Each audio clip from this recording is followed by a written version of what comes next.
Assessment-wise, we do really speak quite a lot. We take quite an in-depth subjective history, because that will lead on to our objective assessment and actually our treatment plan for the patient. So from an objective standpoint, we will assess the musculoskeletal side of things, so how the patient moves, kind of around the area, not just specifically at the pelvic floor. But again, we will do a pelvic floor specific assessment also. We need to consider the psychological side of things, visceral contributions, and again, neurological issues as well, and presentation also.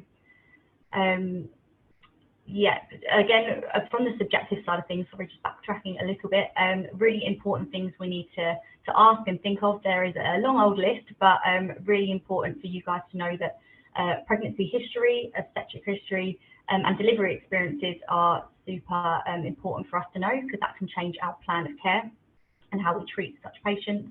Lifestyle, activities, pain levels, and red flags for us is again mental status changes such as depression, anxiety, and history of sexual abuse.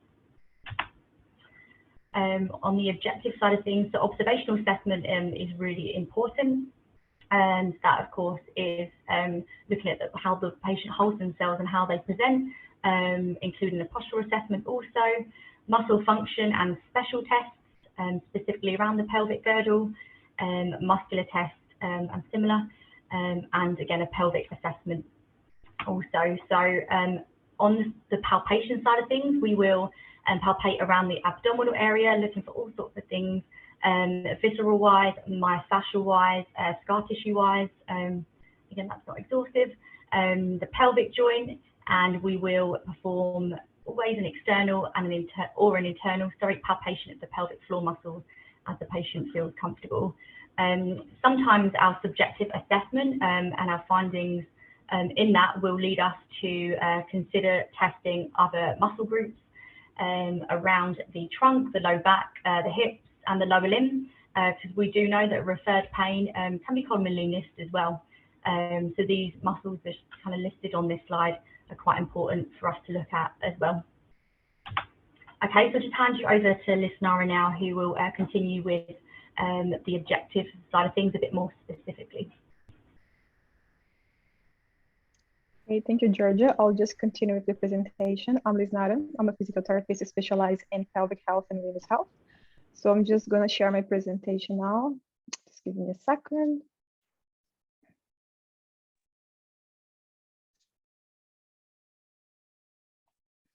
We can see your slides, Lysnara. Good to go. Okay, thank you very much. So yeah, so we're just talking about the physical therapy and pelvic pain in general, and I'm just going to bring you guys a little bit up close to the treatment options, because I'm pretty sure everybody heard about physical therapy before, but not everybody heard about pelvic health physical therapy. And when it comes to the treatment, we have many options, and a lot of people maybe don't know exactly what we can do. So just Georgia said, we have to highlight the importance of the physical therapy for patients with pelvic pain. And that's what I want to discuss right now. So what we really want to look for during the assessment and treatment is the dysfunctions. So we can see many dysfunctions when we assess the patient. And for example, we commonly hear that, oh, the patient has a weak pelvic floor. But most of the times, in fact, for patients with pelvic pain, we can see they have a very good strength. So in that case, physical therapy will be indicated, because the main reason of the pain might not be related to muscle weakness, but it's related to muscle function. So that can be poor coordination, that can be poor activation of the muscle during a specific function. So we really have to see the patients in a different way of only assessing the pelvic floor strength, because for that, we definitely will find a lot of patients having a good strength, but having a lot of pelvic problem. So 1 out of 3 women and 1 out of 10 men have a pelvic floor muscle dysfunction. And as I said, it can be related to the muscle strength. It can be related to the muscle coordination. It can be related to the function. So it has to be really well addressed. And that's why it needs to be done by a specific sort of assessment, just like Georgia mentioned, that can be internal assessment, external assessment of the pelvic floor muscles, but we also have to see the muscles in general. Okay, I'm just trying to pass here. Okay. So we have to see the pelvic girdle as a whole, not only the pelvic floor itself. And we have some questions to guide our assessment and treatment plan. So we have a bunch of them, but I'll try to summarize things to make it a little bit easier to understand. So one of the most important things we have to assess on the physical therapy plan and assessment itself, it's how the transverse abdominal muscles are engaging along with the pelvic floor. We also have to see if the patients are able to manage their intra-abdominal pressure. And it happens very commonly that after having a child, you have a difficulty to engage your muscles correctly, and you have a difficulty to control the intra-abdominal pressure. So it can lead on dysfunctions on the pelvic girdle itself. We also have to assess if the person is a butt gripper or a tummy bracer. We know that a lot of people spend a lot of time sitting, and it just makes the posterior chain quite tight. Also the habits or the lifestyle. So we have to really assess that. And in general, we have to see how the patient is managing the pelvic load during the transfers, during the functional activities, and during the lifestyle activities in general. Regarding the treatment, we have many options. It really depends how the patient present the pain, where is the pain location. For the pelvic pain specifically, we will try to have a goal to reduce the pain as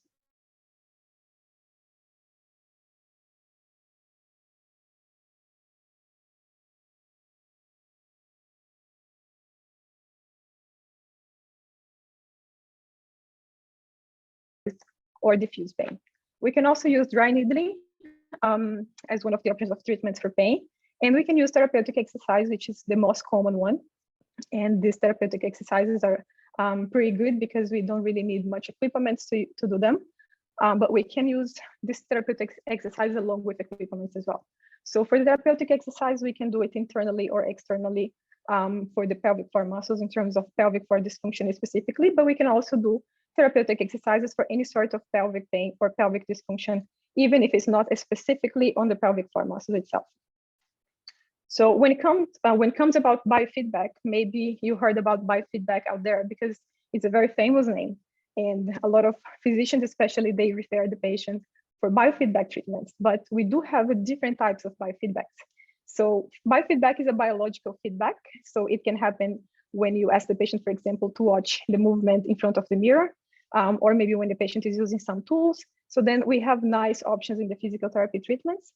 We can use the biofeedback EMG equipment. We can see on the left side picture here, we have the Labori biofeedback EMG. So that equipment can give us some idea of how is the contraction of the patient. So contraction, relaxation, muscle function. So not only the strength, because pretty much the strength will be assessed by digital or palpation.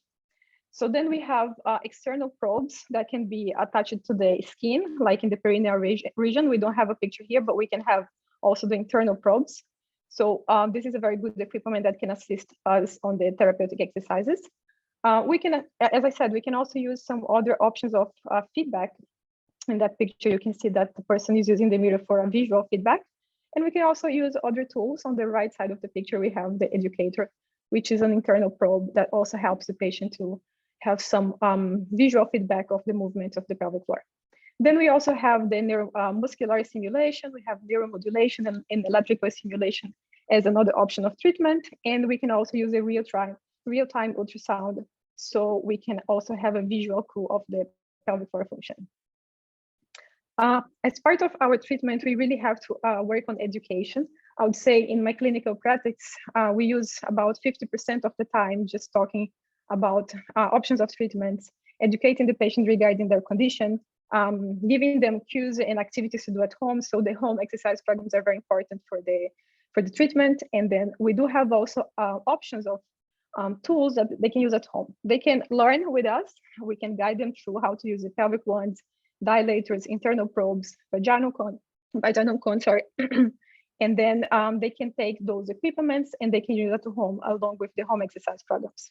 We have also thermal modalities and we have lifestyle modification techniques. It's important to mention that treating the pelvic floor muscles dysfunction in isolation without addressing other musculoskeletal problems can be very ineffective because, again, we have to see the patient as a whole and we have to see the pelvic area, even though The pain can be localized, but we have to see in general how it's responding to the function, the movements, and the load. So it's very important to specify the goals with the patient, and also to have a comprehensive care and integrative care with the pain management, a urologist, gynecologist, and all the healthcare professionals involved.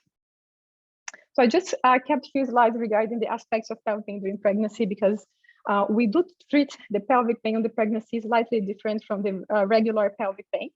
And it's important to say that the prevalence of pelvic pain, lower back pain during the pregnancy is about 250 to 90%, which is very impressive. It's a very big prevalence. And we can ask, is that a natural process of the pregnancy, this level of pain, or this is the just the lack of awareness of the professionals and patients? So what we can see in terms of pelvic pain and lower back pain on the pregnancy is pretty much related to the changes on the diverse systems of the body. So we know that the patient during pregnancy will have different changes in the musculoskeletal, in the cardiovascular, in the respiratory system, urogenital, and so on. So what we have to highlight is that the progesterone and the estrogen will play a very important role on the changes. So we have reduced tonus of these smooth muscles, and we also have increased pelvic joint mobility during the pregnancy, especially around the sacroiliac joint and the symphysis pubic. So we have the influence of the relaxin, which will be directly making these ligaments quite flexible, let's say, or they will have more mobility in general. And then it's important to understand that the treatment will be designed understanding that those changes are temporary. So we have patients that after having the delivery, they get fine immediately. They have no pain anymore, but we do have patients that they carry on the pain after having the postpartum time. So the underlying etiology of pregnancy-related back and pelvic pain is not fully understood. So the theories are suggesting that the hormonal changes associated with the increased weight during the pregnancy will just cause more instability on the pelvic girdle. And we know that the patient will have several postural changes. As Dr. Jai said, the center of gravity will move forward. We'll have increase of the lumbar lordosis, which is the curvature of the back. We'll have increased arch of the feet, and so on. It can really affect the pelvis in general in terms of pain and discomfort. So in terms of evidence base, we already know that we have a high evidence base for physical therapy training for pelvic floor muscles. And this is related pretty much to the incontinence for patients during pregnancy and after delivery. But we do have a high evidence-based recommendation for core stability training with a physiotherapist during the pregnancy and postpartum as a preventive measure to avoid dysfunctions on the late stage. So the exercises recommendations will also help the patients to decrease the number of cesarean births and operative vaginal delivery. So for example, in that sense, we know that if the patient had a C-section or if the patient had an episiotomy, they can develop some scar tissue restriction or maybe pain related to the scar or any other pain related to that. So if we can decrease the number of cesarean births or any sort of operative vaginal delivery, we can also prevent some sort of pain in the future. Then it can also help to alleviate the postpartum discomfort and have a faster postpartum recovery. So on, prevention of postpartum depression and prevention of excessive gestational weight gain. So as part of the theory, weight gain is one of the main reasons for the pregnant patients to develop pelvic pain. So if we can somehow interfere on that and benefit the patients, definitely we can prevent the pelvic pain. So the assessment will be slightly different from the regular patient with pelvic pain. We have to take in consideration the changes, the hormonal changes, the musculoskeletal changes. So it's very important for that patient to be assessed by a specific and trained pelvic floor or pelvic health physiotherapist. We're going to really emphasize the hypermobility, the symphysis pubic alignment, the activation of the transversus and all the abdominal muscles, the general strength and function of the pelvic floor. We're going to usually avoid internal assessment, but if it needed, we can do that. But always trying to minimize risks for the patient and for the baby. And also, we're going to try to assess as much as possible the sacroiliac joint. In terms of treatment, I'll just go forward and explain that the treatment will be based on the patient assessment and on the gestational age. So we're going to provide specific exercises for each trimester of the pregnancy and according to the pain level or function deficiency. And then the belt indication for patients during pregnancy has to be done by a physical therapist. The guidelines recommend, if it's possible, to avoid use of belts, either the rigid or non-rigid belt. So what we have to do basically is assess the patient and see if we can avoid the use of belt during and after pregnancy. But in some cases, we might need to indicate if that patient has severe limitations in terms of function or the pain. So, but usually in our practice, we don't recommend belts. But if we have to do so, it has to be done by a physical therapist. And just to finalize the treatment for the pelvic pain in pregnancy, we also help them with educational information. So whatever is happening in terms of constipation, urinary dysfunctions, or anything related to changes that are happening during the course of pregnancy that we can help, we will try to do that. And ideally, this patient should have a follow-up assessment with a physical therapist 6 weeks after the delivery, or if it's a C-section or a vaginal birth, after the obstetrician assessment. So we need to assess the muscle integrity, we need to assess the posture, and we need to help this patient to return to regular activities or sports. So the whole presentation from our side is to really emphasize the importance of the physical therapy for patients with pelvic pain. When it comes to the pelvic pain on the pregnancy, we know that a preventive program of physical therapy might reduce the risks of associated pain on the pelvic area related to musculoskeletal problems or pelvic floor dysfunction. And we do recommend that if you're a physician or if you want to request physical therapy for your pregnant patient specifically, please make sure that the professional is qualified to do that. I'm just going to handle back to Georgia because she will give us some idea of one of her treatments and a successful history of one of her patients. Let me just try to stop sharing the screen. And thank you very much. Thanks, Lysnara. That's great. Georgia, are you taking over? Yes, just a few minutes. I would just love to just quickly talk about a case study. Fantastic. Yeah, 1 second, just share my screen again. Yeah, I can see your screen, Georgia. Yeah, thank you. Fantastic. Thank Not you. very savvy. Okay, I'm here. So just a pelvic pain patient that we've seen super recently in clinic that I would just love to share with you, again, just to highlight what we can do for such patients. A patient was referred by, again, our friends in pain management, thank you again, guys, with chronic right-sided sacroiliac joint pain that was referring into the right inguinal region and down the right lower limb. Very chronic pain patient, started in 2012 after the delivery of her last child.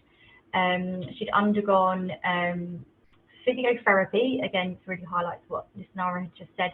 It was musculoskeletal physiotherapy, so not quite a pelvic health specialist, for the course of 1 year, and she didn't quite get too much of an improvement from that side of things.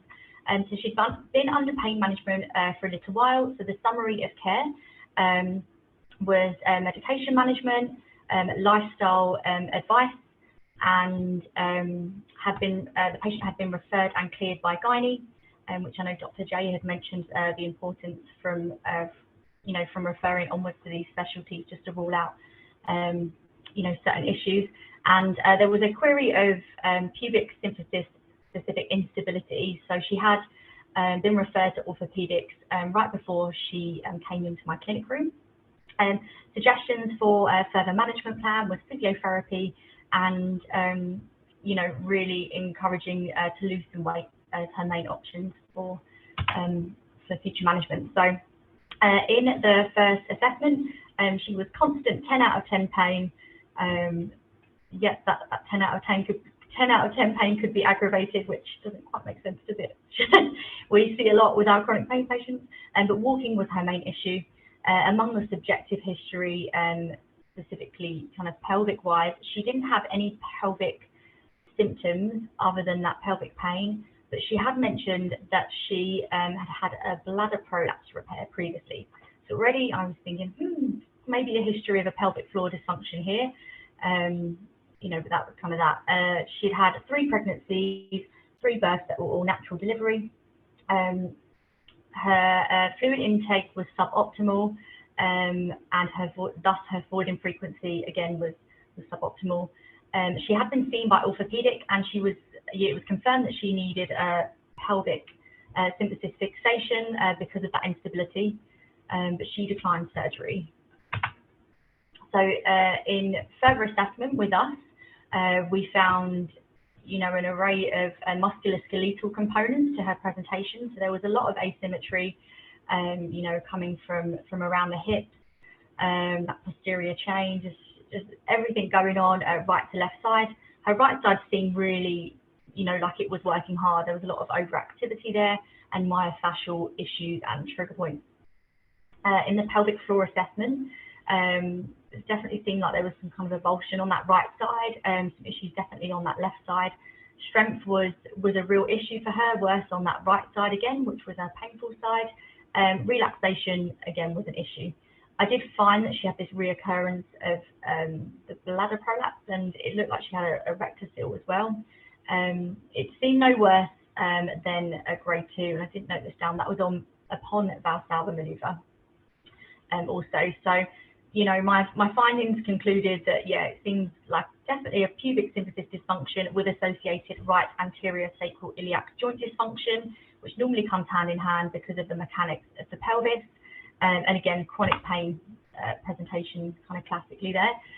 So her journey was a 3-month journey, following up with us. We completed 4 follow-ups, and treatment included, tons of our skills that Lysnara had discussed earlier. So education being a big thing about her fluid intake, even her position on the toilet and that function. Manual therapy was a big part. We even did dry needling, soft tissue mobilization to address them asymmetries, biofeedback. So we did a lot of internal intravaginal correction with focus on that pelvic floor muscle relaxation to then aid, optimal recruitment, endurance strength being a big part of this.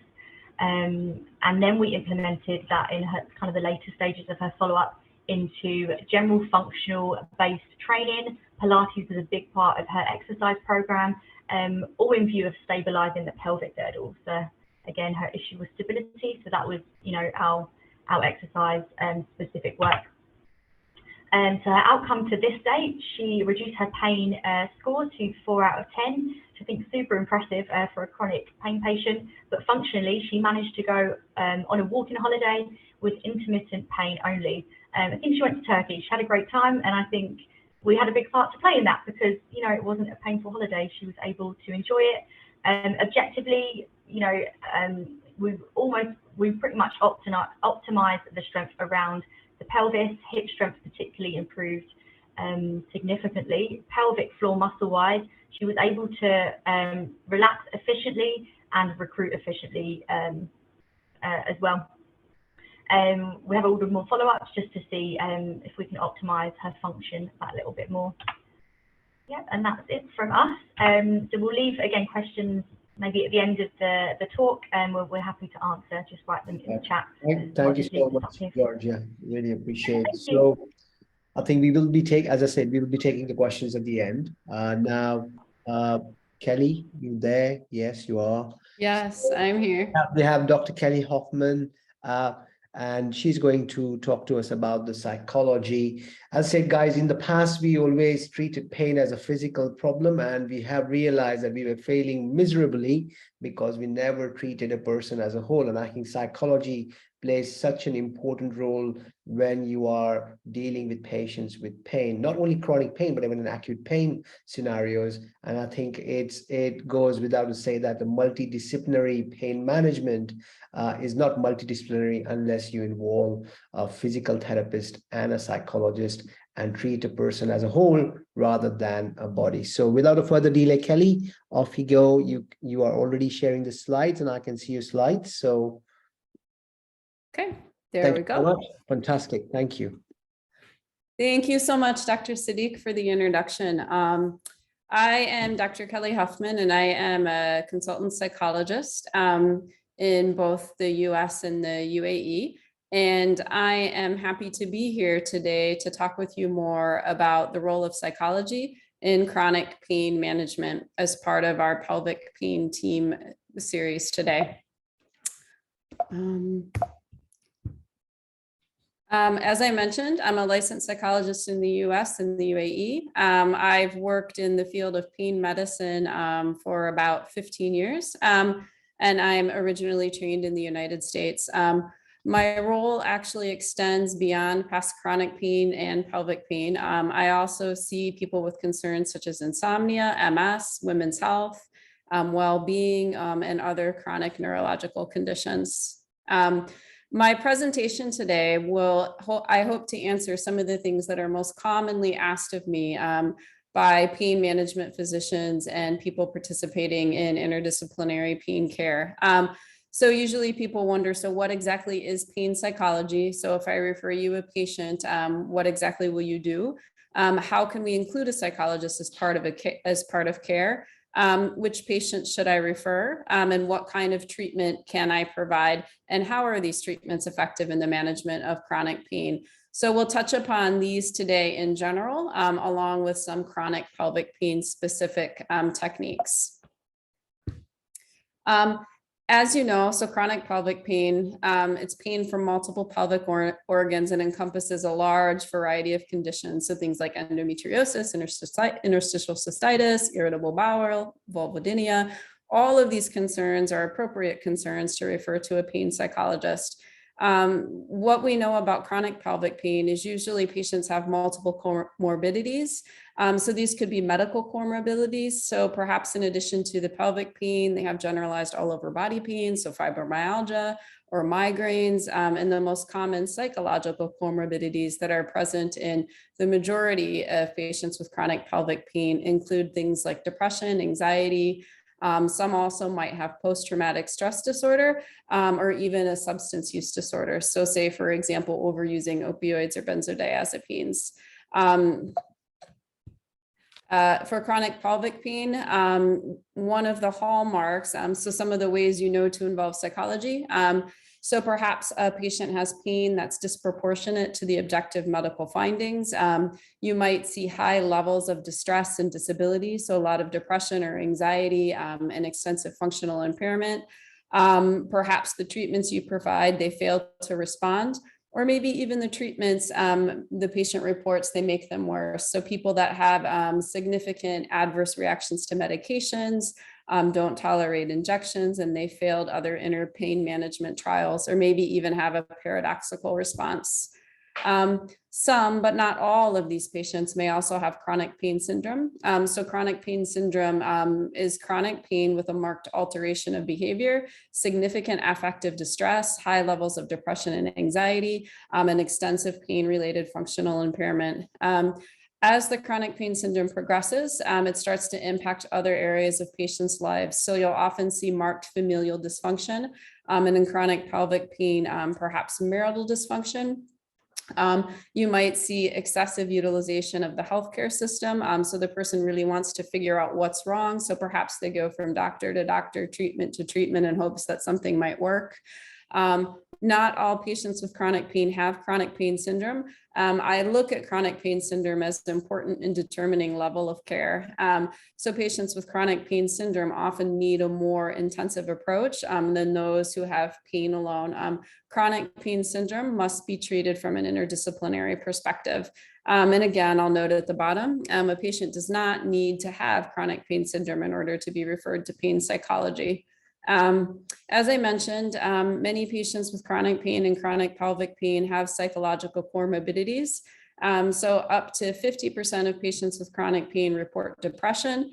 Similarly, around 50% report anxiety. A smaller number, say about 5 to 8%, may also have panic disorder. Many patients with chronic pain also have a history of trauma. 80% of veterans with PTSD, for example, report chronic pain. And fibromyalgia, a recent study found around 20% of patients have PTSD.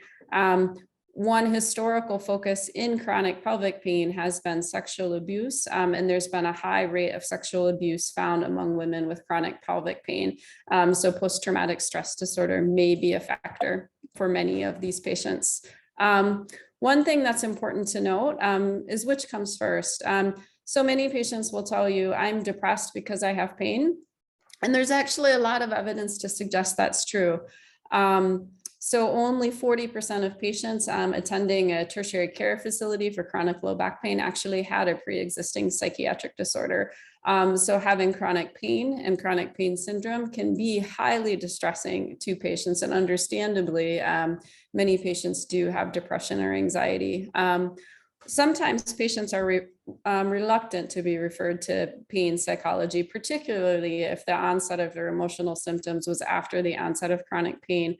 One of the things I talked a lot to patients about is normalizing that response. So if you think about it, if someone tells you they've had pain that hasn't gone away, it's been over 5 years, no one can quite explain the extent of their pain, and half of their life is stopped due to their pain, it's actually normal to have some feelings about that. And I use that to normalize with patients, and often that can help them to understand the reason for referral. One of the other things that's important to emphasize is people's affective response and psychological comorbidities can actually influence the amount of pain they have. And we know this from experimental literature as well as observational studies. I've actually included a study on here that was experimental because I think that that part is important. It's not just an observational study. So this had 65 participants, and they did cold pressure immersions and asked the participants to rate their pain. Prior to the cold pressure immersion, patients were either induced into a depressed mood, a neutral mood, or a good mood by reading different statements reflecting these different types of affect. People in the depression condition actually had shortened pain tolerance. So the experience was more uncomfortable and they tolerated it less. Whereas people who were put in a positive mood, so put in the elation condition, they had a longer tolerance. So this is an important example of how even if the mood state has been induced by the chronic pain, treating it can actually help to improve the patient's not only pain, but function. So in pain psychology, we take a biopsychosocial approach. So I've talked to you a little bit about the psychological. We also incorporate the biological and the social. So the pain experience is all three of these facets together. And you'll see this reflected in the definition from IASP, in which they talk about pain being an unpleasant, it's sensory and emotional experience associated or resembling with actual or potential tissue damage. So pain is personal. It's influenced by all three biopsychosocial model, and this is different than nociception. And this is important to talk about with patients as well to facilitate referral. When you include psychologists as interdisciplinary team members, so some of our core functions, of course, psychological evaluation and consultation, individual psychotherapy, treating psychological comorbidities, so depression or anxiety, perhaps abuse or trauma. With chronic pelvic pain, often we provide couples therapy, address dysfunctional beliefs about sexuality, and provide education on chronic pain and sexual function. We can also provide pre-surgical evaluation for patients undergoing implantable devices as part of their interdisciplinary care. Once you refer a patient to pain psychology, so that was sort of the 360 high degree overview, they'll have an in-depth initial evaluation. We'll actually talk a lot about their pain. One thing that surprises people often is that I do take an HPI, and I'm actually very interested in the progression of the patient's pain condition. So perhaps I might ask a patient, so what triggered the onset of your chronic pelvic pain? And this actually can be pretty telling. So perhaps people will tell me it was a car accident. Perhaps people will tell me it's childbirth, but what they were doing at the time can help to give me an idea of how the pain is affecting their life and how they're interpreting the meaning of their pain. I'll ask them things like their response to previous treatments. So did the medications make them worse? Did they make them better? I'll ask about functional impairment, emotional response, and of course, how the pain impacts all facets of their life. So their marriage, their work, family life, and day-to-day living. As a result of the evaluation, I might give some individualized recommendations. So these could be things ranging from low intensity treatments like pain education, all the way to intensive short-term psychodynamic therapies, family work. We might address things like central sensitization through relaxation, stress management, and I will also make recommendations for level of care. So what intensity of care does this particular patient need? Some specific individual and group interventions that might be recommended and offered. So short-term individual psychotherapy, 8 to 12 sessions, perhaps group single session classes.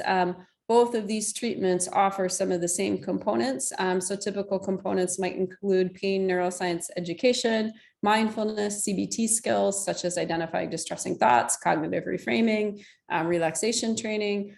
So this is a lower level of care. A more intensive level of care could perhaps be an interdisciplinary chronic pain rehabilitation program, incorporating opioid weaning, medication management, PT, OT, pain psychology, physician, and nursing. And such programs have been found to be safe and effective. What is CBT? People often refer me patients specifically for CBT, and usually people have a lot of questions about what that is. One thing I like to emphasize is CBT is actually a broad umbrella treatment. So CBT is not just one thing. CBT could be biofeedback, could be relaxation. There's some CBT components in mindfulness, pain education, cognitive restructuring. For each particular patient, I will make individual recommendations about what type of CBT might work for them. CBT is not everything. Often patients also need family work, or maybe even some short-term psychodynamic work addressing things like relationships, enabling, or perhaps any secondary gain. As I mentioned, chronic cognitive behavioral therapy is a broad umbrella term. One of the things all of these different treatments have in common is this foundation, which we call the CBT triangle. So I have it here on the left-hand side.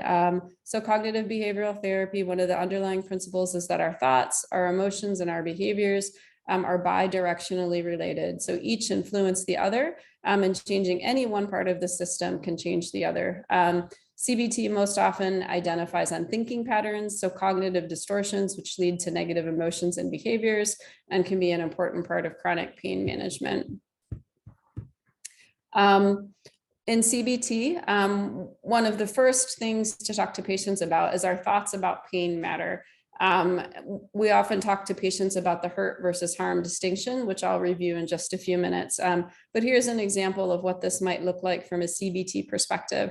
So thoughts, perhaps the patient thinks there must be something wrong, which leads to feelings of anxiety and fear, which leads to the behavior of excessive healthcare utilization. So if you can remember back to the CBT triangle, the link between thoughts, feelings, and behaviors.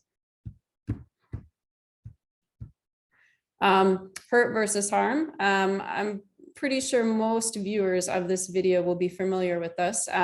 One of the ways I think this is important to patients is so most patients only have the acute pain model of pain in their cognitive schema. So patients think of pain as warning of disease, warning of injury, functioning to protect. And they will operate from this perspective. And obviously this has different implications for treatment. So it signals the need to rest, to fix the pathology, and there's less attention to psychological factors. One of the most important components of education and working with patients with chronic pain is this distinction. So next, I often review with patients chronic pain. So chronic pain is real and has a physiological basis. However, it's no longer useful as a warning signal. So chronic pain does not always signal something is wrong. Chronic pain persists despite the fact that the underlying cause has healed, and the pain may be disproportionate to the actual pathology. One of the hallmarks of chronic pain is it comes and goes over time, so it waxes and wanes. And chronic pain is typically accompanied by feelings of depression, hopelessness, or even anger and frustration. I talk to patients about chronic pain as like a faulty alarm. So I have the fire alarm analogy on the side. And the implications for chronic pain are completely different. So an active approach, rest isn't necessarily helpful, and different types of medications, so non-opioid and adjuvant analgesics, and addressing psychological and social factors, and including your family and friends in treatment. So how patients think about pain matters. Another construct that's very important in chronic pain is pain catastrophizing. So often patients have catastrophic thoughts about their pain. So perhaps they worry they're going to become completely disabled. And again, these feelings can lead to anxiety and helplessness, and behaviors such as activity avoidance. Pain catastrophizing, one of the hallmarks, is the tendency to magnify the threat value of the pain, and feel helpless in the context of pain. So you'll see the different types of pain catastrophizing here in the corner. So magnification, rumination. Pain catastrophizing is associated with poor clinical outcomes. So it's very important to address. So pain catastrophizing can actually increase the pain experience. This is one of the most consistent findings in chronic pain. And this is present in both healthy individuals and those with chronic pain. Pain catastrophizing is associated with increased emotional distress, negative affect, higher levels of functional impairment, and the alterations in social support networks that I mentioned earlier in the presentation. The higher the levels of pain catastrophizing, patients will report increased pain and illness behavior, and increased healthcare utilization. Post-surgical outcomes are also associated with chronic pain. So I mentioned earlier in the presentation, sometimes psychologists are involved in pre-surgical evaluations. So post-surgical outcomes, patients have higher post-surgical pain ratings if they had higher levels of pain catastrophizing pre-surgery, and the pain catastrophizing is also associated with pain that persists after surgery, longer physical recovered time, and continuing opioid use. In red, I've noted below, so pain catastrophizing is actually more strongly related to mental health, quality of life, and social functioning than pain severity itself. Pain catastrophizing is associated with fear avoidance. So I have here the pain catastrophizing cycle. So you'll see pain catastrophizing leads to pain-related fear, hypervigilance, and avoidance, which is also one of the constructs implicated in a common chronic pelvic pain condition of vaginismus. So you can see in the cycle of pain, perhaps the body anticipates pain, fear, anxiety contribute. This contributes to the tightening of the vaginal muscles. Tightness makes sex painful, and you'll see how the cycle continues. So when you address the pain catastrophizing, the fear avoidance and pain anticipation, it can be an important part of breaking the cycle of this chronic pelvic pain condition. One last important way that how patients think about pain matters is their emotional response. So when I'm doing my pain HBI, one of the things I'm often looking for is how patients think about their pain emotionally. So they might use words such as vicious or cruel or miserable or killing. And these thoughts not only amplify pain, but can lead to greater emotional distress. So feelings of anger and sadness, or irritable behaviors. So perhaps sharp language or dysfunctional social relationships. One of the most common questionnaires used to measure the sensory and emotional experience of pain is the McGill Pain Questionnaire. It measures pains in 3 different dimensions. So we have the sensory, the affective, and the evaluative. The McGill Pain Questionnaire is actually based on gait control theory. So gait control theory was developed by Melzek and Walls in 1965. Initially, people used to think of pain as a straight wire, where the stimulus magnitude was directly proportional to the amount of nociception. So no fire equals no pain. But now we know the pain experience is actually individual and modifiable. So Melzack and Wall's gait control theory was actually quite important because it talked about how it explained the variability in pain. So how some people can have less pain than others given the same pain signal. And it suggested that psychological factors such as things like past experience, attention, and emotion perhaps would modulate pain perception.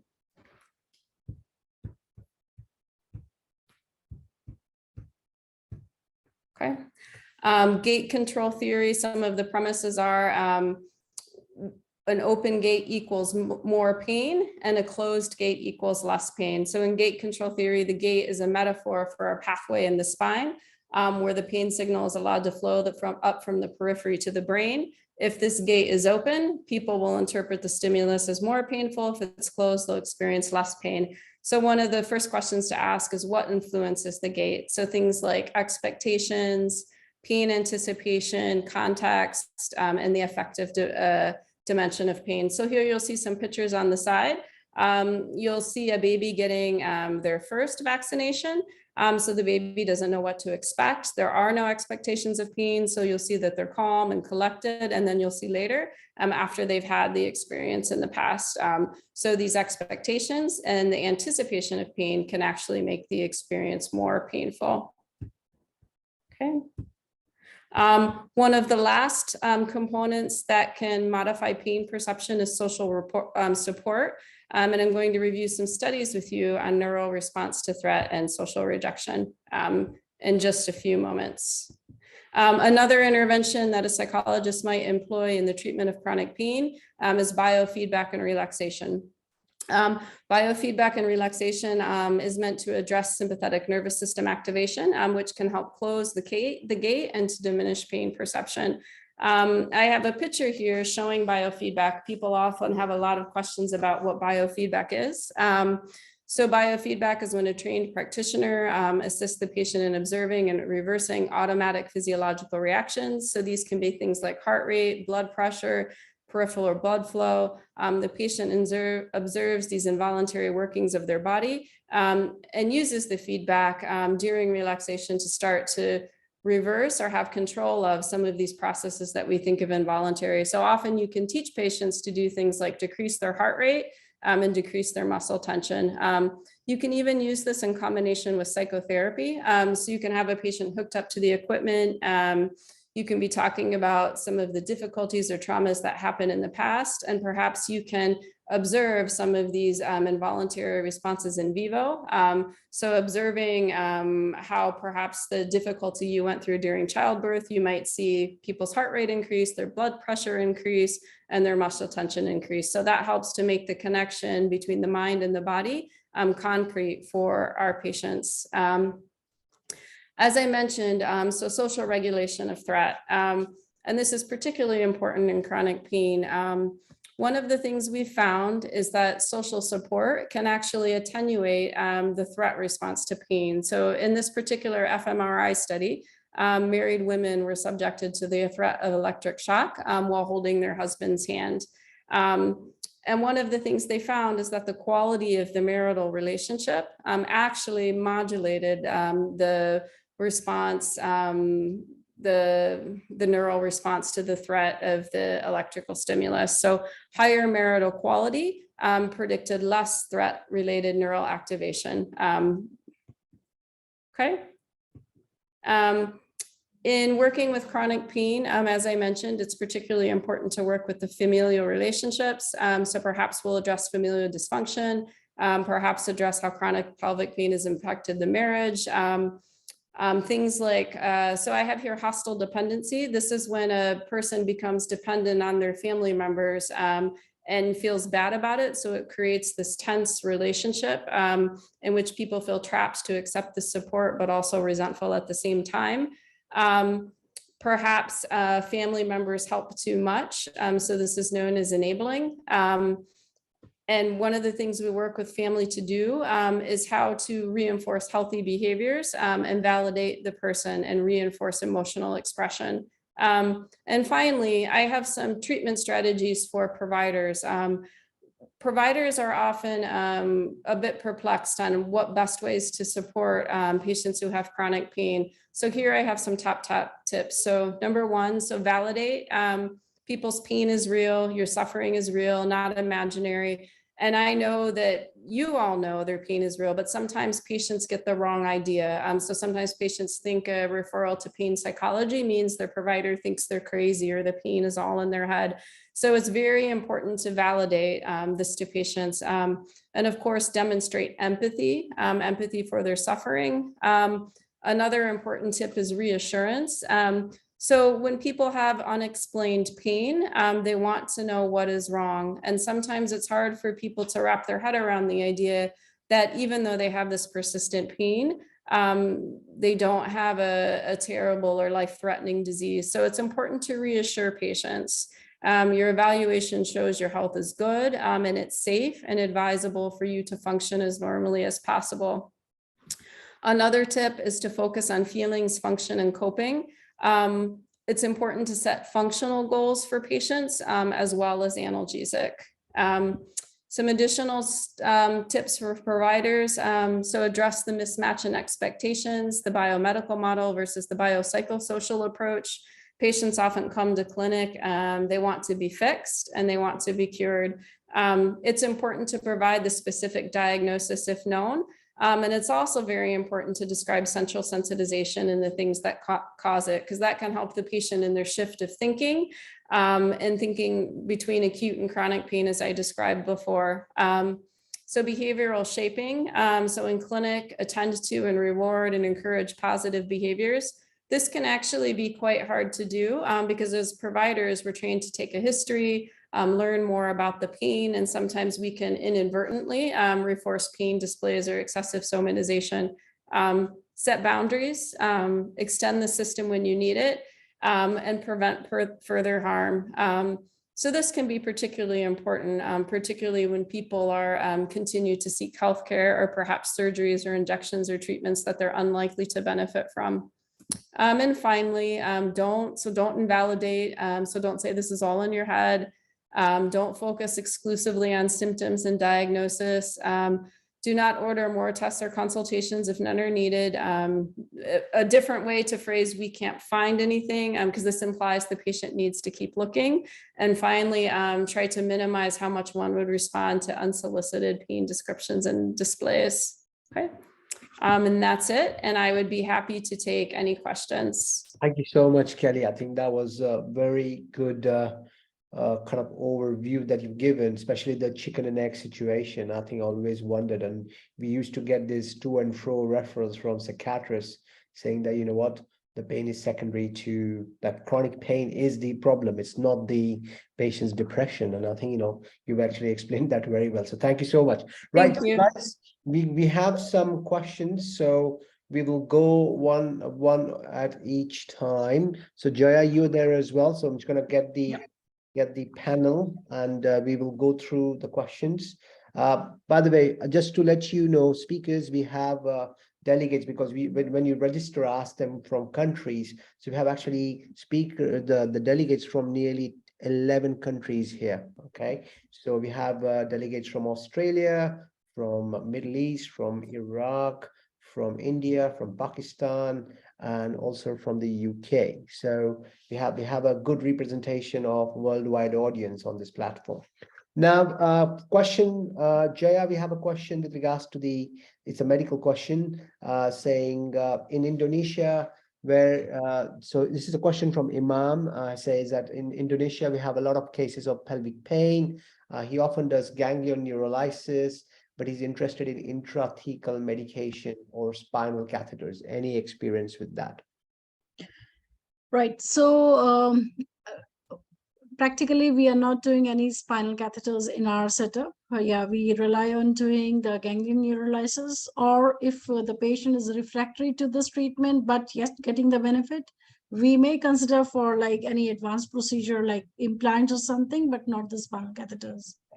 I think the spinal intrathecal catheter, because I worked in the UK, I think you would only use it for patients with cancer in the pelvis, and you would use saddle block with alcohol and that's something that you would do for patients with pelvic pain secondary to cancer.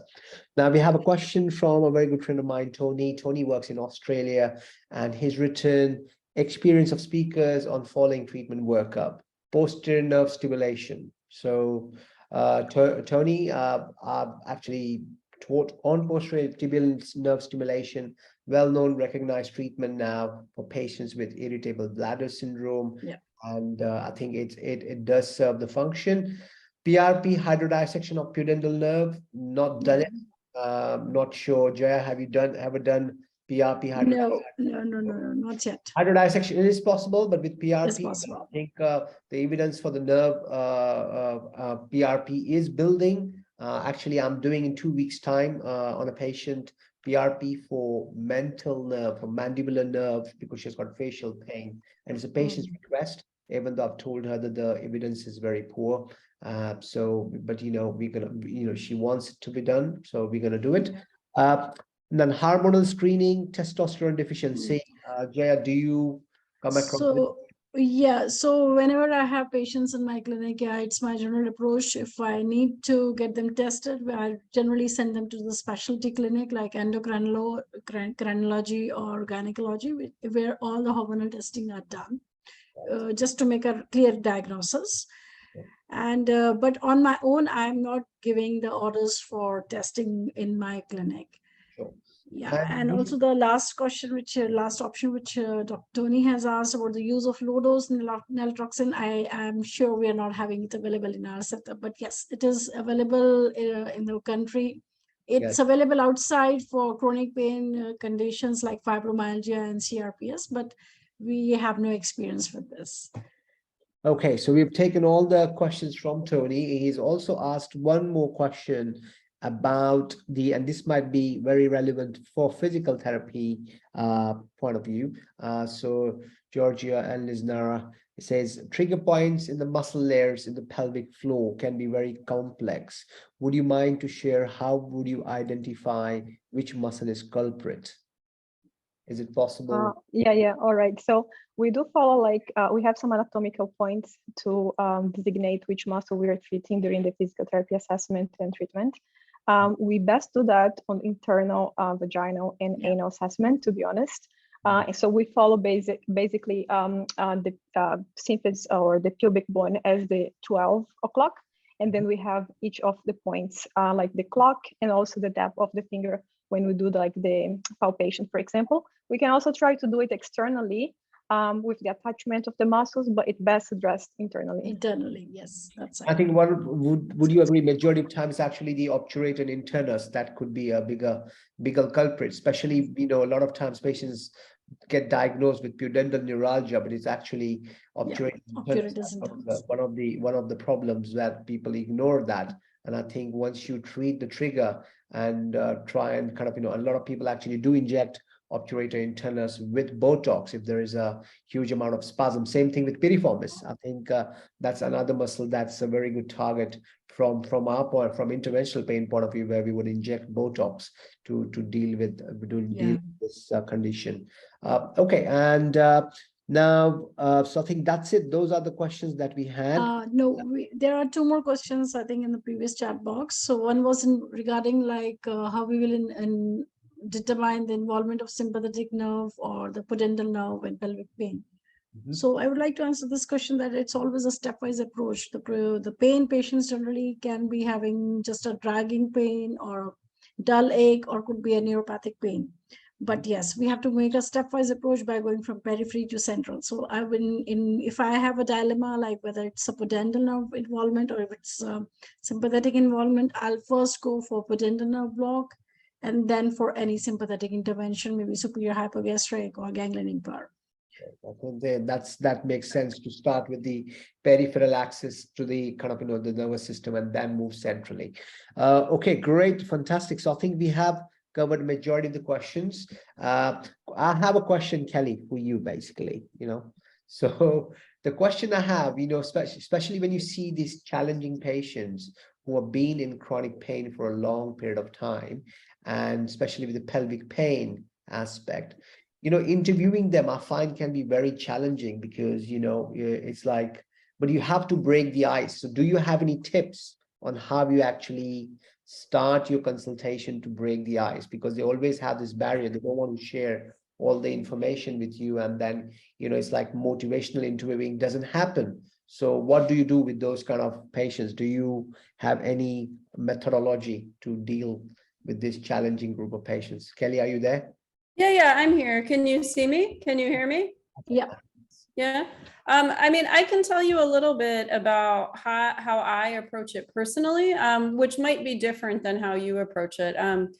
One of the things that I'm always particularly aware of when this particular type of patient comes to my office is coming to me has been a bit of a hard sell, right? They're there, they're not quite sure they want to see a psychologist. They're wondering why they're there in my office. Because the issue is pain. And I simply get that out there. I start by validating that. I thank them for coming. I tell them my name. I say, I know Dr. Sadiq has referred to you to see me, but I'm not sure how much you know about me or what I do. And I allow them to ask me questions. Sure. And I say one of the questions people who see me commonly have is, why have I been referred to psychology? And I start by validating that their pain is real. And I emphasize one of the things that I said in the talk. I said, so you're here today. You're telling me that you had a very difficult car accident about 3 years ago. You were in a coma for 3 weeks and it's left you with a chronic pain all over your body. You're not able to walk the way that you used to. You haven't been able to work. It's very normal for you to have feelings about that.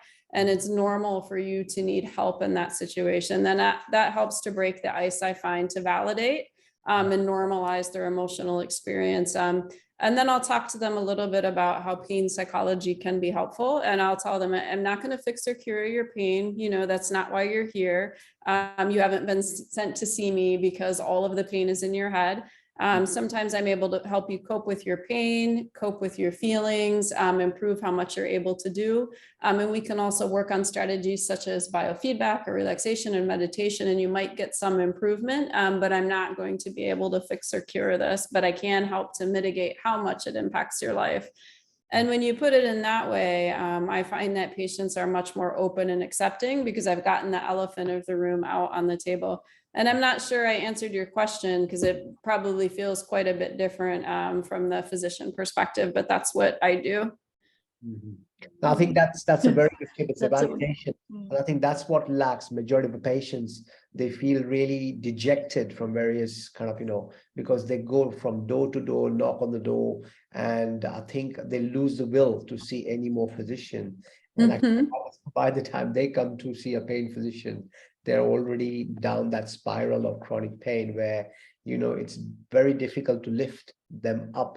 And I think and having a psychologist on board does make a big difference. I'm telling you, we find your input very helpful, and as well physical therapy. Sometimes we doing interventions make no difference unless it's backed up by change of their kind of the way they're actually moving their body, or they've been taught rightly to handle their body or move their body, or basically taking precautions. At the same time, understanding the concept of hurt doesn't equal harm. And I think that's where our physical therapy colleagues make a big difference. Okay, I think we are about to end. I just have one last thing from Tony. Says, you have a patient for 4 years, so patients from the 4 years of age with refractory pudendal neuralgia for 10 years and failed sacral stimulation by another doctor. Long pulse radiofrequency treatment of pudendal nerve plus dextrose hydrodoxation to pudendal nerve at the alcocanal level and the iliac spine level, and the effect is just 2 weeks. Unfortunately, adverse effects to ketamine, lignocaine, psychological counseling has been ongoing, pelvic floor exercise have been tried, but the effect is not impressive. She's scared for further peripheral nerve stimulation, and that's why he's asking this question. I think, Tony, you've tried everything. I'm not sure what else can be added to this kind of scenario. I think there's a huge amount of central sensitization that would have already been taken place, given that it's 10 years plus history of pudendal neuralgia, and you have actually involved everyone. You've done psychological kind of input, you have seek, and you've done interventions So, and you've also done lidocaine infusion and the ketamine infusion, which we usually do for central sensitization. But in spite of that, if they still haven't got good benefit, I don't know whether peripheral nerve stimulation is going to be a way to achieve anything. Only thing I can think of is instead of going peripheral, you would probably your best bet would be to go for the DRG or central nerve stimulation or central neuromodulation. I think that's what I would put my money on. What do you think, Jack? Would you? Yeah, I was about to say the same. Like, just try one S2 DRG implant, although it's a very easy to say but a difficult technique. But yes, that's something which can be tried for this patient. Fantastic. Thank you so much, Jaya, Kelly, Lysnara, and Georgia. Really appreciate you giving your time and your expertise and in sharing your knowledge and this, and making this webinar a great one. Thank you so much. So thanks everyone, guys. I will try to put the recordings on YouTube. The initial part of the recording is chopped, so I'm going to have to ask Jaya to do the recording again for me. But rest of the recordings are with me, so I'm going to put that up on the YouTube with regards to psychology and physical therapy. So thank you, everyone. Have a good rest of the evening on Saturday and enjoy Sunday. And I'll see my work colleagues next week around. Thank you. Thank you, Bye-bye. Thanks, everybody. Bye.